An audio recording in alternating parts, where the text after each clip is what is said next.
맑게 하는 방법 제2편으로 부항에 대해서 한번 말씀드려보고자 합니다. 날씨가 무척 추운데 건강에 조심하시기를 바랍니다. 사실 세상에 태어나 가지고 남한테 해를 끼치면서 살다가 죽는 것보다는 조금이라도 남한테 도움을 주면서 살다가 세상을 떠나는 것이 좋지 않겠습니까? 그리고 반드시 그에 대한 상급이 있을 것으로 믿습니다. 제가 이 부항에 대해서 상당히 오래전부터 관심을 가지고 실제로 몸으로 체험을 하고 있습니다. 그 근거는 여러 가지 서적을 두루 읽고 배워서 그리고 몸으로 실질적으로 체험한 결과를 여러분들한테 말씀드리는 것입니다. 저는 좀 성격이 완벽주의라 가지고 확실 안 하는 거는 말씀을 잘 안 드립니다. 확실하게 제가 덕을 보고 또 건강의 효과를 봤을 때 여러 가지 섭렵한 결과를 묶어서 말씀드리는 겁니다. 근데 이 부항하고 사열에서 보면 책에 보면은 이런 책이 있습니다. 심천사열요법 2권 내가 심천사열요법이죠. 3권 심천사열요법이죠. 그리고 또 누우면 살고 걸으면 산다. 누우면 죽고 걸으면 산다. 수지침 응급처방, 수지침 응급처방. 경혈의 침 놓는 요령, 경혈의 침 놓는 요령. 이거 유명한 책이죠.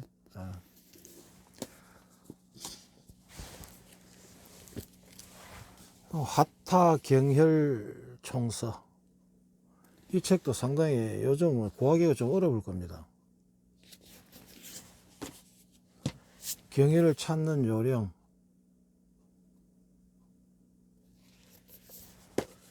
자연 보항과 자연요법과 보항.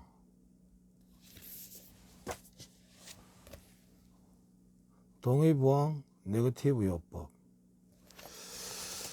그 보여드린 것과 같이 이 책을 몇 번 읽었겠죠. 몇 번 읽고 또 몸으로 직접 체험해 본 결과 상당히 효과를 많이 받았습니다. 부항은 동양에서 뿐만 아니라 유럽에서도 가장 오랜 역사를 가지고 있습니다. 기원전에 히포크라테스가 이용했다는 역사를 가지고 있으며 유럽에서는 매우 성행한 고대 의술이었습니다. 1950년대 영국의 월리엄 브로코뱅 박사는 영국 왕립의과대학의 강연회에서 부항의 효과를 발표했습니다. 여하튼 부항의 역사는 5,000년 전부터 지금까지 사용했다는 증거가 있고 봉침, 벌침은 약 2,000년 전부터의 역사성을 가지고 있습니다. 오늘 피를 맑게 하는 방법 중에 부항에 관해서 말씀을 드려보고자 합니다. 의학적으로 어려운 용어는 가능한 빼버리고 지양하고 사실 알 필요도 없습니다. 일반적인 용어로 설명을 하겠습니다. 기원전 1세기에 켈수스라는 로마의 의사와 아레테우스라는 그리스의 의사 등등 많은 의사들이 부항을 사용하여 많은 환자들을 낫게 한 의학적 증거가 이 책 속에 있습니다. 만약 부항이 효력과 효과가 없었다면 5,000년이 지난 지금도 사용하고 있겠습니까? 효과가 있기 때문에 너무 확실히 효과가 있기 때문에 부항요법과 봉침이 수천 년이 지난 지금도 현재 사용되고 있는 것이라고 확신합니다. 봉침은 그런데 맞으면 효과는 있습니다. 효과는 있는데 그 맞는 순간에 굉장히 아프고 맞은 자리가 부으면서 아주 간지럽습니다. 간지러워서 좀 권하기가 좀 어렵습니다. 그래서 어지간한 신념과 의지가 없이는 봉침은 계속 실행할 수가 없을 것입니다. 그래서 피를 맑게 하는 방법 중에 한 가지로 부항을 저는 적극적으로 권하고 싶습니다. 그리고 몸을 나무 막대기로 이렇게 두드리는 것도 혈관을 깨끗하게 해줍니다. 진동요법이죠. 그래서 혈관이 진동에 의해 가지고 혈관 속에 붙어 있는 플라그가 떨어져 나간다고 있는 것입니다. 하루에 5분에서 10분 정도 온몸을 두드리는 겁니다.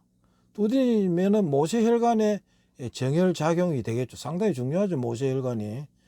여러분, 모세혈관이 얼마나 중요한지는 아파본 분들만 압니다. 그러나 건강할 때 이 모세혈관을 튼튼하게 하는 방법 중에 하나가 몸을 두드리는 겁니다. 피를 맑게 하는 방법은 운동이 최고의 방법입니다만은, 그러나 병이 중증에 있어 가지고 몸이 너무 아파 가지고 움직이는 것이 원활하지 않은 환자를 위해서 말씀드리려 하는 것입니다. 저희 마음은 제 영상을 보는 사람 중에 한 사람이라도 동의를 하셔서 건강을 찾을 수 있다면은 저는 정말로 큰 보람을 느낀다는 생각으로 영상을 만들어 가고 있는 것입니다. 저 혼자 알고 있으면 무슨 소용이 있겠습니까? 아무리 많은 책을 읽어도 제 혼자 어떤 중요한 사실, 건강한 사실, 생명에 영향력을 미치는 사실을 저 혼자 알고 있으면 뭐 하겠습니까? 그런 피를 맑게 하는 데 있어 가지고 혼자서 마음대로 움직이지 못하는 분을 위해서 말씀드리겠습니다. 먼저 가능하다면은 약간의 힘만 있다면은 이를 악물고 움직이시는 것이 좋습니다. 다리를 질질 끌더라도 만약에 움직일 수 있다는 생각이 있고 마음이 있으면은 움직이는 것이 첫째입니다. 그러나 그게 잘 안 되는 분들은 이 부항요법을 한번 실천해 보기를 원합니다. 움직이지 않으면 죽습니다. 사실은 움직여야 합니다. 싫어도 움직여야 합니다. 움직이는 걸 좋아하는 사람이 있겠습니까? 움직이면 살고 누우면 죽는다는 책도 있습니다. 최대한 움직이도록 노력하시리라는, 최대한 움직이기를 노력해라는 말입니다. 신념을 가지고 믿음을 가지고 염원하면은 움직일 수 있다고 생각합니다. 다리에 어느 정도 힘만 있으면은 가능하다는 그런 의미가 되겠습니다. 정혈 즉 피를 깨끗하게 하는 방법 중에 운동 다음으로 권하고 싶은 것이 부항요법입니다. 부항은 집에서도 얼마든지 할 수 있습니다. 부항 후에 부위가 검은 흑색에 가까우면 속병이 있으니 지속적으로 하셔야 합니다. 이 부항 기구가 여기 있죠. 이 집에서도 얼마든지 혼자서 할 수가 있습니다. 혼자서 할 수 있는 이 기구로 만들어져 있죠. 얼마든지 이걸 끼워 가지고 대부분 일반적으로 다 알고 있는 부항요법이죠. 부항 후에 부위가 검은 흑색에 가까우면은 속병이 있으니 지속적으로 하셔야 합니다. 부항의 부작용은 전혀 없습니다. 저는 15년 전부터 일주일에 한 번 이상은 온몸에 한 30개씩 부항을 뜹니다. 떠가지고 15분 정도 후에 떼어내죠. 그렇게 하면은 붉게 선홍색으로 변한 부분이 있고 검은 암자색으로 변하는 부분이 있는데, 선홍색이나 아무 표시가 나지 않는 자국은 몸이 건강한 것이고 혈액이 깨끗하다는 의미가 되고, 암갈색으로 변하면은 그 몸에 이상이 있는 것입니다. 혈액이 탁하다는 소리죠. 그래서 그것이 없어질 때까지 지속적으로 일주일에 한 3번 정도 하셔가지고 그것이, 그 부분이 암자색이 선홍색으로 바뀌도록 하셔야 합니다. 두드리면 낫는다는 말이 있듯이 머리부터 발끝까지 두드리면 됩니다. 부항과 병행하면 더 좋습니다. 부항요법은 별거 없습니다. 부항요법은 어려운 것이 아니고 한의사들이 사용하는 건부항도 좋지만은 일반인들이 집에서 사용할 수 있는 아까 보여드린 펌프식 부항도 효과가 마찬가지입니다. 방법은 상처가 난 부위는 피하고 아픈 점, 앞점에 하나, 그 주위에 서너 개를 흡입하여 15분 정도 있다가 떼어내면 됩니다. 아픈 데가 없으면서 건강 차원에서, 즉 정혈 차원에서 할 것 같으면은 등, 어깨, 복부 부위에 하시고, 고혈압은 허리 부분에 4개에서 6개를 흡입시키면 됩니다. 부항은 피 속의 어혈, 즉 프라그 상태의 혈액을 피부 쪽으로 압력에 의해 빨아내는 것으로 피 속의 불순물을 제거하게 됩니다. 부항 후에 부위가 선홍색이나 그대로인 경우는 혈액이 깨끗한 것이고, 검은색으로 변할 경우는 혈액 상태가 좋지 않으니 지속적으로 하셔야 합니다. 분명히 아픈 곳이 있습니다. 20-30여 개를 동시에 부항하면은 상호 흡입력에 의해서 더 큰 효과를 볼 수 있습니다.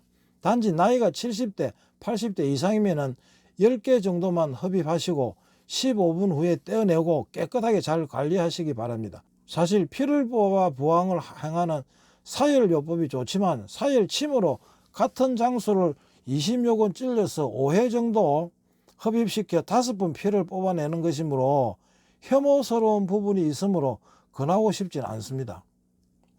괜찮은 분은 정열작용에 상당한 효과를 봅니다. 사열이 상당히 효과를 보죠. 그렇지만 일반인들이 하기에는 조금 꺼림칙한 부분이 있습니다. 그러나 흡착식 부항요법도 지속적으로 하면은 정혈작용이 분명히 있으므로 부항 후에 검푸른 표시가 나타나는 곳은 흡착식 부항을 매일 15분에서 20분 한 달 정도 하시고 몸이 가벼워지고 정신이 맑아지면 맑은 기분을 분명히 느낍니다. 그러나 부항요법은 운동하기가 어려운 환경에 있는 분들에게 권하는 것입니다. 중증 환자, 즉 당뇨나 고혈압 증상 혹은 암 증상의 초기가 있는 분들은 거의 한 달 정도 매일 하시고, 심하신 분은 그 증상이 며칠 전이나 혹은 몇 달 전부터 그런 것이 아니고 적어도 3년에서 10년 이상 나쁜 것이 몸에 축적된 것입니다. 그래서 그게 부항요법을 하더라도 한 번, 두 번 해가 되는 것이 아니고 꾸준히 지속적으로 처음에는 매일 한 달 정도 하시다가 바쁘시면 한 보름 정도로 하시고 그 다음부터는 일주일에 한 2번 정도로, 2번이나 3번 정도로 횟수를 줄이면 되죠. 그러나 중요한 것은 꾸준히 하는 것입니다. 움직이기가 어려운 분의 피를 깨끗하게 하는 방법으로 부항요법을 권하는 것이니, 그럴 수 있는 분은 먼저 움직이고 운동하고 부항을 겸하여 하면 효과가 더 좋습니다. 경혈, 경락 뭐 이런 거 따질 필요가 없습니다. 경락이어야 되고 경혈을 해야 되고, 사람 몸에는 경혈이 365개 아닙니까? 그런데 그걸 일일이 따져가 어느 점이 뭐 이걸 부항요법을 해야 된다 이런 건 없고, 그저 몸에 아픈 곳이 없는 분은 중요한 장기가 있는 부분에 부항요법을 하면 됩니다. 그리고 부항은 몸을 조금 움직이고 난 뒤에, 이래 준비운동에 몸을 좀 움직이고 난 뒤나 혹은 따뜻한 곳에서 하는 것이 부항요법의 효과가 더 있습니다. 그래서 고대 시대나 중세 시대에는 이 부항요법을 목욕탕에서 시행을 했습니다. 그것은 몸을 데워서 하면은 혈액순환에 의해서 더 부항요법의 효과가 있다는 것이겠죠. 따뜻한 곳에서 몸을 풀고 난 다음에 부항요법을 하면은 그 효과가 더 배가 된다는 그런 의미가 되겠습니다. 제가 안 좋으면 말하겠습니까? 제 나름대로도 참 바쁘게 사는 사람인데 좋습니다. 정혈작용에 상당히 좋은 효과가 있으니까. 그런데 조금 귀찮지 않고 어떻게 건강을 얻을 수 있겠습니까? 저는 귀찮아야 또 건강해지는 것입니다. 너무 편하게 생각하시면 건강도 잃고 다 잃습니다. 편한 만큼 그만큼 잃게 되는 것입니다.